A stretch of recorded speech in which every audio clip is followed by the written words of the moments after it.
کیونکہ اللہ مزے چکھنے والوں اور مزے چکھنے والیوں کو پسند نہیں کرتا، یعنی کہ ایک ہی معیار دونوں طرف رکھا گیا ہے، مرد کی طرف بھی اگر مرد طلاق دے گا، اور اگر عورت بلا عذر خلا لے گی اس صورت میں بھی واضح طور پہ کہا گیا ہے کہ اللہ مزے چکھنے والوں اور مزے چکھنے والیوں کو پسند نہیں کرتا۔ پھر ایک اور جگہ جو ہے ارشاد فرمایا گیا کہ اگر کسی عورت نے اپنے شوہر سے اس کی کسی زیادتی کے بغیر خلا لی،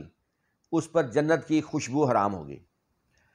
جو معیار مرد کے لیے طلاق لینے پر ہے، اگر وہ طلاق دے گا اور بلا وجہ دے گا، اس کے پاس کوئی خاص ریزن موجود نہیں ہوگی، تو جو ناپسندہ فعل اس کو قرار دیا گیا ہے وہی جو صورتحال ہے وہ آئے گی خاتون کے لیے بھی۔ تو یہ ہے جو اسلام کی منشا۔ اسی طرح اب یہ خلا جو ہے، جو عدالت میں کیس ہوتا ہے، خاتون خلا کے لیے جاتی ہے، طلاق تو مرد ڈائریکٹ دے سکتا ہے، خلا کے لیے شرط یہ ہے کہ اس کو قاضی کے پاس جانا ہوگا۔ خلا کا جو بیسک کنسیپٹ ہے وہ قرآن پاک کی سورۃ البقرہ آیت نمبر 229 ہے، اور جب اس کا ترجمہ ہے کہ اور جب دونوں کو اندیشہ ہو کہ وہ دونوں اللہ تعالیٰ کی متعین کردہ حدود کے اندر نہیں رہ سکتے، تو اس میں کچھ گناہ نہیں کہ عورت جو بدلہ دے کر چھٹی لے۔ دیکھیں بات سمپل سی ہے، اگر تو حالات ایسے ہیں کہ آپ کسی صورت نہیں چل سکتے، اللہ تعالیٰ کی حدود کے اندر نہیں رہ سکتے ساتھ چلتے ہوئے، تب طلاق دینا یا خلا لینا ہی بہتر ہے، لیکن آخری حد تک کوشش کرنی چاہیے کہ اس رشتے کو بچایا جا سکے۔ اسی لیے یہ بھی کہا گیا ہے کہ جو لوگ میاں بیوی کے درمیان جھگڑا کرواتے ہیں، ان کے درمیان طلاق کی وجہ بنتے ہیں، یا وہ خوش ہوتے ہیں ان کے جھگڑے دیکھ کر، وہ شریعت ان کو بھی پسند نہیں کرتی۔ تو اسی لیے میاں بیوی کا جو تعلق ہے اس کو قائم رکھنے پہ بہت زیادہ جو زور دیا گیا ہے اسلام میں، اس کو جو آگے بڑھنے پہ، اس کو قائم رکھنے پہ۔ اب جو ہمارا فیملی لا ہے، اس کو بھی جب بنایا گیا تھا تو اس میں خاص طور پر اس میں مصالحت کا جو ہے وہ رکھا گیا، ایک مصالحت کا باقاعدہ سیکشن جو ہے شامل کیا گیا۔ ہمارے فیملی لا کے مطابق جب کوئی بھی میاں بیوی کے درمیان فیملی مقدمہ ہوگا، صرف خلا کا نہیں، جہیز کا بھی، حق مہر کا بھی، یا جو بھی ہوگا، تو اس میں جب جواب دوا مرد داخل کر دے گا یا خاتون داخل کر دے گی، دعوے کے بعد جواب دوا ہوتا ہے، اس کے بعد پھر ایک خاص تاریخ ہوگی مصالحت کے لیے کورٹ رکھے گی، اور اس ڈیٹ پر وہ میاں بیوی کے درمیان جو مصالحت ہے وہ کروانے کی کوشش کورٹ کرے گی۔ یہ ہے سیکشن 10 سب سیکشن 3 ہے west Pakistan family courts act 1964 کا۔ اس کے اندر یہ واضح طور پہ ہولڈ کیا گیا کہ جواب دعوے کے بعد عدالت مصالحت کی ڈیٹ رکھے گی، اس پہ مصالحت کرانے کی کوشش کرے گی۔ اگر مصالحت ناکام ہوتی ہے تب وہ ایشوز فریم کرے گی اور کیس آگے چلے گا، یا خلا کا دعویٰ ہوگا تو ڈگری ہو جائے گا۔ بات یہاں بھی ختم نہیں ہوتی، قانون بنانے والوں نے پھر مزید یہ ہے کہ جب اگر یہاں مصالحت نہیں بھی ہوئی، ناکام ہو گئی ہے، ایشوز فریم ہو گئے، شہادتیں آ گئیں، پہلے مدعیہ کی شہادت ہوگی، اس پہ جرا ہوگی، دستاویز شہادت ہوگی، پھر مدعا کی شہادت ہوگی، اس پہ جرا ہوگی، پھر دستاویز شہادت ہوگی، تو اس کے بعد فائنل بحث سے پہلے پھر ایک ڈیٹ مصالحت کی رکھی گئی ہے، وہ باقاعدہ یہ قانون میں قرار دیا گیا ہے، یہ دفعہ 12 ہے، اس میں یہ قرار دیا گیا ہے کہ عدالت فیصلہ کرنے سے پہلے ایک تاریخ مصالحت کے لیے پھر رکھے گی، اور فریقین کے درمیان مصالحت کرانے کی پھر ایک کوشش کرے گی۔ اب اس سے قانون بنانے والوں کی منشا ظاہر ہوتی ہے، کسی اور قانون میں اس طرح 2 بار مصالحت کا قانون میں نہیں بتایا گیا، اس میں باقاعدہ قانون میں مینشن ہے، ایک شہادتوں سے پہلے کوشش کرے گی عدالت، ایک شہادتوں کے بعد کرے گی، اور یہ مینڈیٹری ہے۔ اس سے قانون بنانے والوں کی منشا ظاہر ہوتی ہے کہ وہ اس کے ذریعے کیا چاہتے تھے،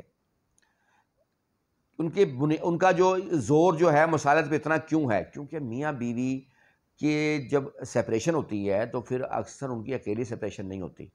2 خاندان ٹوٹتے ہیں، آگے ان کی اولادیں ہوتی ہیں، اولاد ہوتی ہے بعض دفعہ،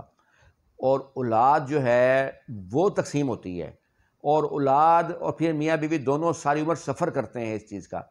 طلاق کے بعد، خلا کے بعد اگر مرد کی کہیں اور شادی ہو جائے یا خاتون کہیں اور شادی ہو جائے تو بنیاد جو ہے نا وہ ختم ہو جاتی ہے، ان کی خاندانی جو بنیاد ایک ہوتی ہے نا، مطلب پھر وہ ایک زندگی تو چلو گزارتے ہیں، اور اب بچے الگ تقسیم ہوتے ہیں، یا وہ اگر باپ کے پاس ہے تو سگی ماں سے محروم، سگی ماں کے پاس ہے تو سگے باپ سے محروم، اس لیے مصالحت پہ زور دیا گیا ہے۔ مگر کیا ہماری عدالتیں اس قانون کی منشا کے مطابق مصالحت کرانے کی کوشش کرتی ہیں؟ اس کا جواب نفی میں ہے، کیونکہ میں خود دیکھتا ہوں عدالت میں اب رش لگا ہوا ہے،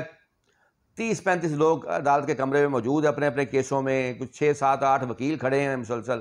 اور وہ اپنی باری کے انتظار میں کہ ہم نے بحث کرنی ہے۔ اس دوران جج صاحب پوچھیں گی، مرد سے جج صاحب پوچھیں گے کہ جی آپ کا راضی نامہ ہو سکتا ہے، یا خاتون سے پوچھ لیں گے اور وہ کہیں گے جی نہیں راضی نامہ نہیں ہو سکتا، اور ان کے جناب کاغذ پہ نشان لگائیں گے کہ یہاں سائن کریں آپ، ایک آرڈر لکھا جائے گا کہ جی مسالت ناکام ہوگی، اور کیس آگے چل پڑتا ہے۔ کیا یہ قانون کی منشا ہے؟